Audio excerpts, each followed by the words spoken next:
Hello everyone, I am Prerna, your mentor for UGC NET English. आज की video में हम बहुत ही क्रूशियल पॉइंट्स डिस्कस करने वाले हैं, जैसे कि जो हमने कट ऑफ डिस्कस की थी उससे कितना वेरिएशन आया है फाइनल कट ऑफ में, जिससे जो दिसंबर 2024 के लिए अटेम्प्ट करेंगे उनको थोड़ा सा आइडिया हो जाए that what kind of strategy they have to inculcate to get the targeted score. और हम ये भी डिस्कस करेंगे कि जो पीएचडी जिन बच्चों ने क्वालिफाई किया है उनको क्या बेनिफिट्स होने वाले हैं, क्या प्रोज और कॉन्स हैं इसके। और हम ये भी डिस्कस करेंगे कि जो हमारा 2024 वाला साइकिल है दिसंबर का, वो हैम्पर होगा, क्या एग्जाम पोस्टपोन होगा तो कितना ज्यादा पोस्टपोन हो सकता है, डिले हो सकता है। So you can strategize your preparation accordingly. So the video is going to be beneficial, stay tune till the end. So let's get started. तो जैसा कि हमने डिस्कस किया था, मेरी एक कट ऑफ वाली वीडियो भी थी जिसमें मैंने थोड़ा सा एनालिसिस करने की कोशिश की थी। तो एक बार हम देखते हैं कि हमारा जो फाइनल कट ऑफ रहा है, ऑब्वियसली थोड़ी सी वेरिएशन उसमें रही है। कुछ कैटेगरीज में स्कोर थोड़ा कम आया है, कुछ में थोड़ा सा 2 to 4 मार्क्स का डिफरेंस जो हमने डिस्कस किया था वो हुआ है। So let's discuss it. तो सबसे पहले हमने ये देखा था कि जो हमारे, जस्ट अ सेकेंड, ओके, तो जो हमारी जो कट ऑफ ट्रेंड है 2024 का, so this is the final cut off for general. It is 2.204 for JRF, 177 for net and 154 for PhD. ठीक है, पीएचडी की कट ऑफ काफी लो गई है, नेट की यूजुअली जितनी जाती है उससे 20 मार्क्स के अराउंड लो गई है हमारी पीएचडी की कट ऑफ। जो हमारे ओबीसी की कट ऑफ है वो 193 गई है and for net it is 160। तो हमने जैसा डिस्कस किया था, हमने जनरल में ये देखा था कि जेआरएफ के अराउंड 200 जो है हमारा स्कोर जाना चाहिए। ये जो डेटा लिया है ये मैंने टेलीग्राम में, जो हमारे ग्रुप्स हैं स्टूडेंट्स डिस्कस करते हैं, सो वहां से जो हमें एक टेंटेटिव डेटा मिला है स्कोर का, दैट इज देयर।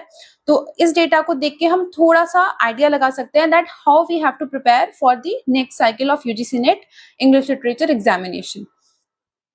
उसके बाद हमारा जो ओबीसी का है वो 193 रहा है। मैंने 190 टू 85 अप्रॉक्स लिया था for JRF and it is 193, 2 to 3 marks it is above. और उसके बाद 160, ठीक है, 155 टू 160 हमने टेंटेटिव स्कोर लिया था फॉर नेट ओबीसी कैटेगरी के लिए। उसके बाद हमारा जो ईडब्ल्यूएस कैटेगरी है उसमें 155 टू 160 हमने जो है नेट के लिए लिया था, और 190 टू 195 हमने जेआरएफ के लिए लिया था। और जो हमारा ईडब्ल्यूएस कैटेगरी में जेआरएफ के लिए 195 हमारा जो है वो गया है। So it is on point जो हमने डिस्कस किया था। The point is not here to discuss कि हमने क्या डिस्कस किया था और एक्चुअल कट ऑफ क्या रही है, but just to give you an analysis. तो हमारे जो एससी एसटी कैटेगरी रही हैं उनमें जो हमारा जेआरएफ का स्कोर रहा है वो 176 रहा है और नेट में हमारा 150 रहा है एंड फॉर पीएचडी इट्स 133। तो हम पीएचडी के लिए देख सकते हैं कि पीएचडी में 20 मार्क्स का वेरिएशन रहा है नेट के स्कोर से, जैसे 150 to 133, then 177 to 154 for general category, 160 for net OBC and 141 for PhD in OBC category. Then for EWS we have 162 for net and 141 for PhD. All right, OBC and EWS का थोड़ा सा somewhere it is same, दो चार number को अगर हम थोड़ा सा साइड करके देखें, so that is what is our cut off.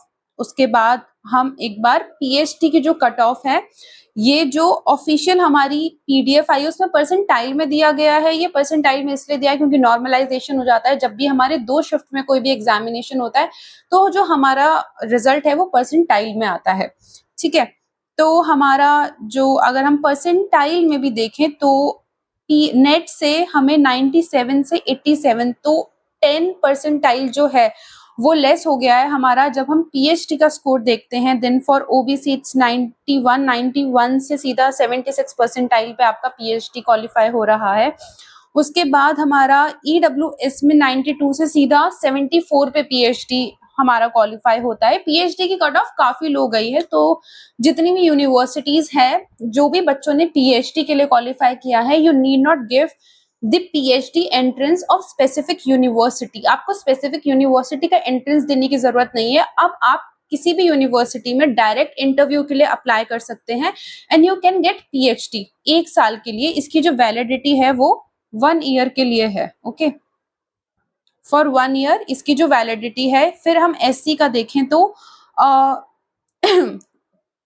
Sorry उस 84 से हमारी 66 परसेंटाइल गई है and for from 81 to 63 for ST category. तो ये डेटा लेने का पर्पस ये था जिससे आपको थोड़ा आइडिया हो और आप अकॉर्डिंगली अच्छे से प्रिपेयर करें। और जो भी पीएचडी के कैंडिडेट्स हैं जिन्होंने क्वालिफाई किया है, अगर आप विद इन 1 ईयर एडमिशन ले लेते हैं अपनी यूनिवर्सिटी में, तो आपको यूनिवर्सिटी के अकॉर्डिंग स्टाइपेंड मिलेगा, not according to the NTA. जो जेआरएफ क्वालिफाई करते हैं वो कम ज्यादा वेरी कर सकती है।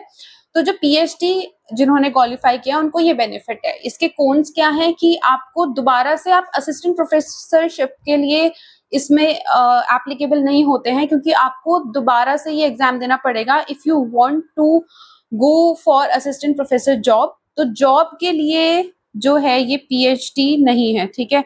Not for job, it is only for you to get admission in the university. आप कॉमन एंट्रेंस टेस्ट से अब बच जाएंगे, आप डायरेक्टली अप्लाई कर सकते हैं।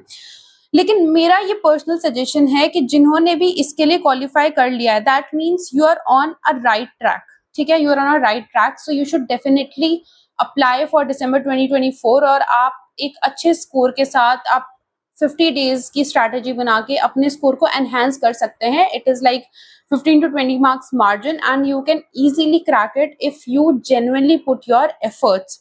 Also, so far if you like the video, if you find it informational, so if you want more videos, so you can tell me in the comment section कि आपको किन किन टॉपिक्स पे English literature में भी कौन कौन से टॉपिक्स, वेदर इट्स क्रोनोलॉजी, मैंने क्रोनोलॉजी पे भी वीडियोस बनाई हैं और कुछ समरी भी बनाई है, जैसे मिशेल फूको हो गया, पैराडाइज लॉस्ट हो गया। So you can let me know in the comment section that what are the videos you want me to come up with in my next upcoming sessions, so I can make videos accordingly. And so far, if you like the content, you can like, share and subscribe with your friends. You can also connect with me on the Telegram channel. My Telegram channel name is Prerna UGC Net English।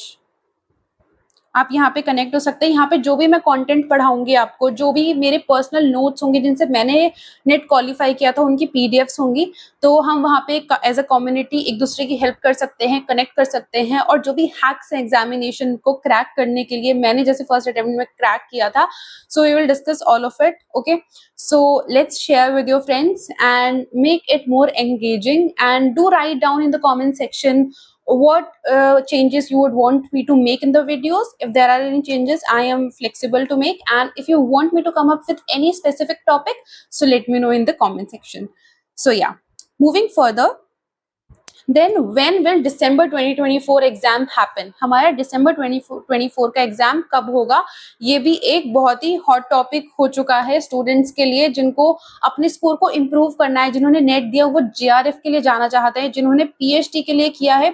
अगर आपने PhD के लिए भी qualify किया तो आप demotivate मत होना कुछ वीडियोस देखकर कि पीएचडी के लिए किया है तो कुछ नहीं हुआ, ऐसा नहीं है। आप एडमिशन ले सकते हैं अभी भी यूनिवर्सिटीज में, और अभी क्राउड कम है क्योंकि अभी थोड़ा ये सबसे पहला हमारा एग्जाम है जिसमें ये चेंजेस हुए हैं कि पीएचडी के जो स्टूडेंट्स हैं वो हमारे यूनिवर्सिटीज में अप्लाई कर सकते हैं without giving any specific entrance exam of the university.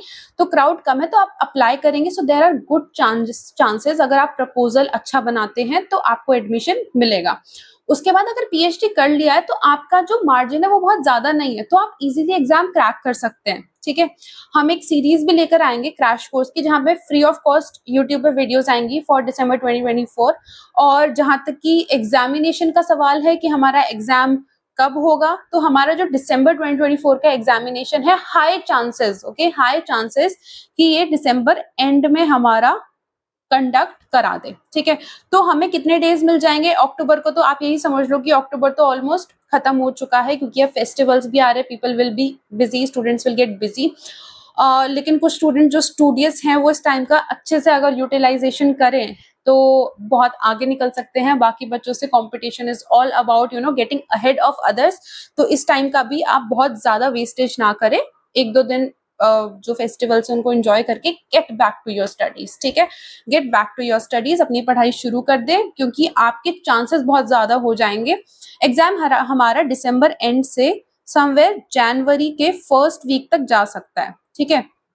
UGC net postponement में बहुत बिलीव करती है, कीप्स ऑन पोस्टपोनिंग पोस्टपोनिंग, इसलिए मैं बोल रही हूँ जनवरी फर्स्ट वीक में। बट ये मत सोचो, यही सोच के प्रिपेयर करो कि हमारा दिसंबर एंड में एग्जाम कंडक्ट हो जाएगा, क्योंकि अगर थोड़ा सा आगे होता है तो आपको थोड़ा ग्रेस पीरियड और मिल जाता है, आप और अच्छे से मॉक टेस्ट दे सकते हैं। और मॉक टेस्ट बिल्कुल दीजिए। यूजुअली क्या होता है, मॉक टेस्ट में थोड़े कम नंबर आते हैं, अच्छा भी प्रिपेयर करने के बाद कम नंबर आते हैं, पर जितना जितना हम मॉक टेस्ट डेली देते जाते हैं स्कोर इंक्रीज होता है। And you will not believe कि स्कोर हमारे 15, 20 to 30 मार्क्स तक भी इंक्रीज हो जाते हैं विद इन 10 डेज, अगर हम मॉक डेली लगाना शुरू कर दें। तो मॉक से कभी मत घबराना कम नंबर से, क्योंकि मॉक हमारे प्रैक्टिस के लिए होते हैं, ठीक है। So this was a golden tip from my side कि मॉक्स देते रहना। अगर एग्जाम अटेम्प्ट किया है, अगर पीएचडी के लिए क्वालिफाई किया है, नेट के लिए किया है, तो मॉक टेस्ट देते रहो, बहुत अच्छा इंप्रूवमेंट मिलेगा आपको। और आप मेरे चैनल के साथ जुड़ सकते हैं and we will come up with more helpful videos like this. And if you like it, do not forget to like, share and subscribe with your friends, and thank you so much. Stay tuned for more videos like this.